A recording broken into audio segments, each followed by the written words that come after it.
Olá, sejam todos muito bem-vindos. Eu sou o professor Alexandre Salim e estou aqui em mais uma aula no Atualidades do Direito. Seguindo aquela linha que nós vimos dentro do garantismo penal de Luigi Ferraioli, a nossa aula de hoje ela vai abordar mais um pouco deste minimalismo. O minimalismo penal, que tem como precursores Klaus Roxin, será hoje um dos pilares da nossa palestra, Luigi Ferraioli, Eugênio Raul Zaffaroni, Raul Servini, Munhoz Conde. Pois bem, dentro deste minimalismo penal, a nossa aula de hoje ela irá tratar do princípio da insignificância. E nós não temos, pessoal, como tratar do princípio da insignificância sem voltarmos a Roxin. Porque é Klaus Roxin, este grande penalista alemão, professor Klaus Roxin, que fala da insignificância ainda em 1964. Ele parte do brocardo latino minima ou minimis non curat pretor. Minima non curat pretor. Ou seja, o juiz, ele não deve cuidar de coisas pequenas. O juiz tem que se preocupar com coisas mais significativas, mais importantes. Klaus Roxin entendia lá atrás o princípio da insignificância como um auxiliar interpretativo, como uma regra auxiliar de interpretação, não como uma característica do tipo delitivo. Eu repito, como uma regra auxiliar de interpretação para reduzir o rigor do tipo formal. Veja só, para reduzir o rigor do tipo formal. Nós temos 3 blocos para a aula de hoje. 3 blocos de 15 minutos. Muito bem. Neste primeiro bloco, eu quero abordar com você questões introdutórias acerca da insignificância. Vamos falar do que é esta menção de Roxin. Como assim regra interpretativa? Como assim redução do rigor formal do tipo penal? Nós vamos no primeiro bloco ainda analisar a natureza jurídica do princípio da insignificância e temos, claro, que para isto passar pela teoria da tipicidade conglobante de Eugênio Raul Zaffaroni. No segundo bloco, nós vamos entrar nos requisitos para o reconhecimento do princípio da insignificância. Quais são as condições objetivas hoje exigidas pelas cortes superiores? Isto começa lá atrás, com o ministro Celso de Mello, em 2004, quando traz 4 requisitos objetivos para o reconhecimento da insignificância: a mínima ofensividade da conduta do agente, nenhuma periculosidade social da ação, o reduzido grau de periculosidade do agente e a inexpressividade da lesão jurídica provocada. Falaremos sobre isso. Falaremos também se há ou não há, afinal de contas, necessidade de um requisito subjetivo. Eu pergunto a você, a reincidência impede o reconhecimento da insignificância? Um sujeito, um agente, que é taxado como perigoso, como desviante, como portador de maus antecedentes, ele pode ou não pode se valer do princípio da insignificância?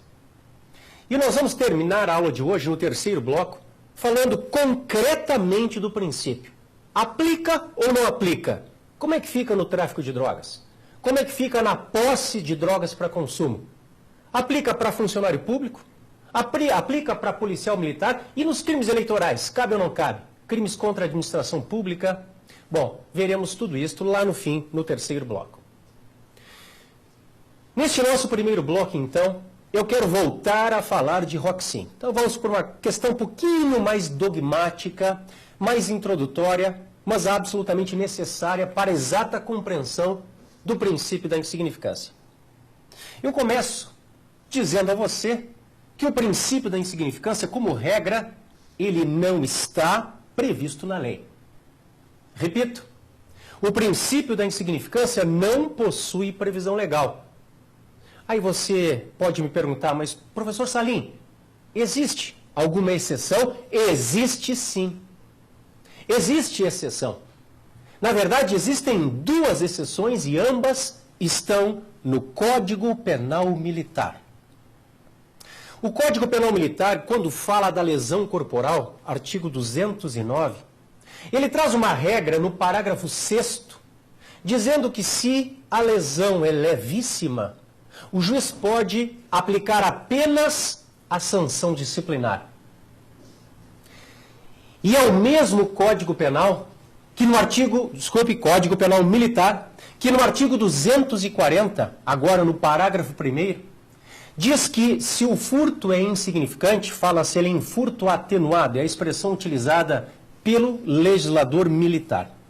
Muito bem, se é insignificante, o juiz pode substituir a pena de reclusão pela pena de detenção ou diminuir esta sanção penal de 1 a 2/3 ou, agora é que interessa, aplicar apenas sanção disciplinar.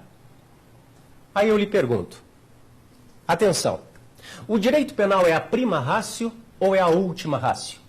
Nós sabemos que hoje, e esta é a visão moderna que se tem de um direito penal fundado em princípios, de um direito penal democrático, de um direito penal que está se amoldando a um Estado democrático de direito, que é claro, o direito penal que passa pela orientação fragmentada e subsidiária, ele é a última ratio, ele é o último mecanismo, ele é o último recurso. É um direito penal que somente irá incidir se, uma vez esgotada a esfera extrapenal, notadamente o direito civil e o administrativo, nós não conseguirmos resolver o conflito social.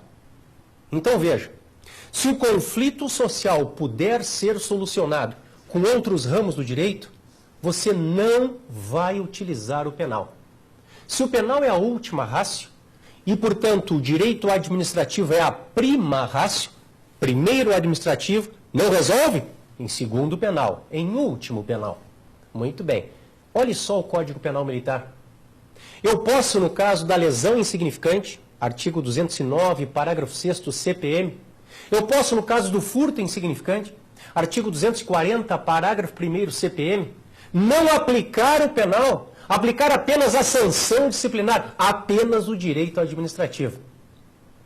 Portanto, no que se refere à lei militar, ao Código Penal Militar, nós temos previsão legal, sim, para o princípio da insignificância. Infelizmente, nem todos conhecem estes dispositivos. Cito para você um exemplo. Se você pegar agora, der uma olhadinha na prova para promotor de justiça de Goiás, prova 2012, vem uma questão perguntando se este princípio da insignificância ele está previsto normativamente na legislação. Sabe qual resposta a banca considera correta? Não, não há previsão legal. Esta é a resposta. E diz assim, se há alguma exceção. Não, não há exceção, diz a banca. Bom, falta de conhecimento. Porque, em regra, claro, o princípio da insignificância não possui previsão legal, com exceção do Código Penal Militar. Infelizmente, nem todos conhecem estes dois dispositivos. Muito bem. Então, em regra, estamos diante de uma causa supralegal de exclusão do crime. Exclusão de qual elemento do crime? Sabemos que, para a teoria majoritária, o finalismo tripartido, o crime é um fato típico, ilícito e culpável. Para o finalismo bipartido, o crime é um fato típico e ilícito, sendo a culpabilidade um mero pressuposto para a aplicação da pena. Para o causalismo, o crime também é um fato típico, ilícito e culpável. Bom, fiquemos aqui com a posição majoritária. A posição finalista tripartida, tripartite ou tricotômica. O crime é um fato típico, ilícito e culpável. Muito bem. Qual dos elementos do crime nós iremos excluir com o princípio da insignificância? Lá atrás, pessoal, quando nós falávamos ainda numa ilicitude ou antijuridicidade formal e numa ilicitude ou antijuridicidade material, havia quem sustentasse, sim, que o princípio da insignificância é uma causa supralegal de exclusão da tipicidade, da ilicitude ou antijuridicidade material. É uma posição que foi abandonada pelas cortes superiores. No entanto, volto a registrar a você que, infelizmente, nem todos acabam acompanhando esta evolução. No concurso para defensor público de São Paulo 2010, pergunta-se acerca da natureza jurídica dos crimes bagatelares. Aliás, abrindo um parêntese, a expressão crime bagatelar, ela não é de Roxin, é de Tiedemann, Klaus Tiedemann. Então, o crime bagatelar, o princípio da bagatela, Klaus Tiedemann. O princípio da insignificância, Klaus Roxin. Muito bem. A Defensoria Pública, a banca Defensoria Pública São Paulo 2010, entende como resposta correta a natureza jurídica dos crimes bagatelares, uma causa supralegal que exclui a antijuridicidade material. Não podemos concordar. Esta é uma posição ultrapassada. As cortes superiores, leia-se STF e STJ, de forma hoje unânime, vem entendendo que o princípio da insignificância hoje é uma causa supralegal, com exceção do Código Penal Militar, é uma causa supralegal de exclusão da tipicidade material. Mas como assim, professor Salim? Tipicidade formal e material? Sim. Sim. Eu quero que você pense no rapaz que vai ao supermercado, ele pega a barra de chocolates, ele esconde no casaco e ele sai sem pagar. Você concorda que o que esse rapaz fez se amolda, se encaixa perfeitamente ao que está no artigo 155 do Código Penal? Sim. O crime é subtrair para si ou para outrem coisa alheimóvel, pois este rapaz, pegando o chocolate, escondendo e saindo sem pagar, ele subtrai para si, para ele, coisa alheimóvel. O chocolate pertencente ao supermercado. Então, tipicidade formal, ou seja, mera adequação do fato à norma, perfeito encaixe do fato à norma, existe, não se discute. No entanto, o princípio da insignificância não incide sobre a tipicidade formal. Formalmente, aquele rapaz pratica fato típico de furto. É por isso, pessoal, que nós trabalhamos no âmbito da tipicidade material. Tipicidade material significa desvalor da conduta, significa ofensa ao bem jurídico. Lembre disso. O que é tipicidade material? Desvalor da conduta. Ofensa ao bem jurídico. Você tem que vincular a tipicidade material com o princípio da ofensividade. O que diz o princípio da ofensividade? Não há crime sem ofensa ou exposição a perigo concreto de bens ou interesses penalmente tutelados. Então a pergunta que eu lhe faço é, nesse caso concreto, o rapaz no supermercado, ele pega o chocolate, põe embaixo da camisa, sai sem pagar.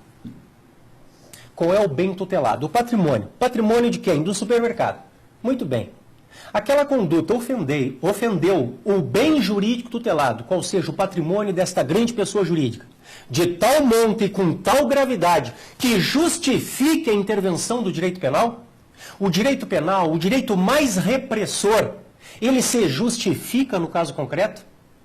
É razoável, se justifica, é proporcional que nós movimentemos a máquina policial para o flagrante de um furto de chocolate? É razoável, se justifica, é proporcional que movimentemos a máquina ministerial? O MP tem que oferecer denúncia de furto de chocolate? É razoável, é justo, é proporcional que nós movimentemos a máquina judiciária? Instrução de um furto de chocolate, deixando de lado coisas muito mais graves, homicídios, latrocínios, crimes sexuais? É razoável, é justo, é proporcional que isto vá ao tribunal e depois ao STJ e, por fim, lá no STF, que os ministros da Corte Constitucional se manifestem sobre um furto de chocolate? É a indagação que eu deixo a você. Nós não vamos responder agora. Nós, para respondermos a esta indagação, nós temos que passar necessariamente pela teoria da tipicidade conglobante do grande penalista argentino Eugênio Raul Zaffaroni. É o que nós veremos no nosso próximo bloco. Fique aí conosco.